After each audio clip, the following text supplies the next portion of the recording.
ସିଏ ସୁନ୍ଦର ନୁହେଁ ଡ୍ରେସ ଟା ତାଙ୍କୁ ସୁନ୍ଦର କରୁଛି ଏକ୍ସାକ୍ଟଲି କଥାଟା କଣ ଏକ୍ସାକ୍ଟଲି କଥାଟା କଣ ଓହୋ ତାହେଲେ ଠିକ ଅଛି ସେଥିପାଇଁ ମୁଁ ଆଉ ମନ ଦୁଃଖ କରିବି ମଧୁ ଏବେ ହସ କଣ ମଧୁ ତମର ଭିଉରେ କଣ ମଧୁ ଏବେ ହସ ତମେ ତମ ସାଙ୍ଗ କଣ କହିବି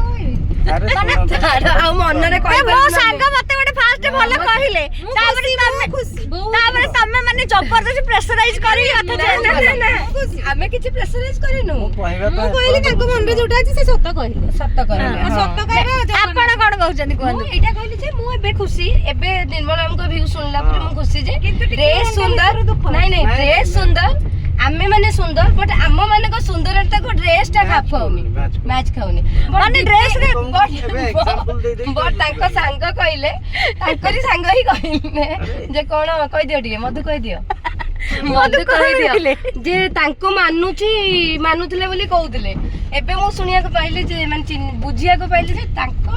ମାନେ ତାଙ୍କୁ ଡ୍ରେସ ଟା ସୁନ୍ଦର କରୁଛି ଆମର ହାଇଟ୍ ତାଙ୍କୁ ଡ୍ରେସ ମାନେ ମୋର ହାଇଟ୍ ଅଛି ବୋଲି ମତେ ଭଲ ଲାଗୁଛି ଭଲ ଲାଗୁଛି ସୁନ୍ଦର ତମେ ସୁନ୍ଦର ହାଇଟ୍ ସବୁ ତମର କଣ କଣ ପଏଣ୍ଟ ଲାଷ୍ଟ ପଏଣ୍ଟ ଟା ତମେ ଦିଅ ଲାଷ୍ଟ ପଏଣ୍ଟ ଟା ମୁଁ କହୁଛି ଭଲ କଥା ରୋହନ ଏତେ ସମୟ ଭିଡିଓ ଟା ଲମ୍ବା କେତେ ସମୟ ତମେ କହିବ ଆଉ କଣ ଭାବୁଛନ୍ତି ବେଶୀ ଆଉ ଭାବନି କହିଦିଅ ଯାହା କହିବାକୁ ଚାହୁଁଛ କହିଦିଅ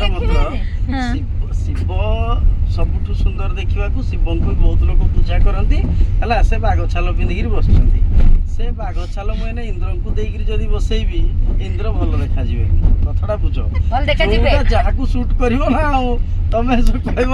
ମୁଁ ବାଘ ଛାଲ ପିନ୍ଧିକିରି ବୁଲିବି ଭଗବାନ କଣ ହବ ଇନ୍ଦ୍ର ବି ଯୋଉ ରୋଲ କରୁଛନ୍ତି ସେ ବି କେତେବେଳେ ଆସିକି ଶିବ ରୋଲ କରୁଛନ୍ତି ମାନୁନି କେମିତି କହିଦଉ ଇନ୍ଦ୍ର ଏଇ ବର୍ଷା ଦଉଛନ୍ତି ଶିବ ଏଇ ଶିବଙ୍କ ପାଖକୁ ଯାଏ ନା ମୁଁ ଏନେ ଶୁଣ କଥା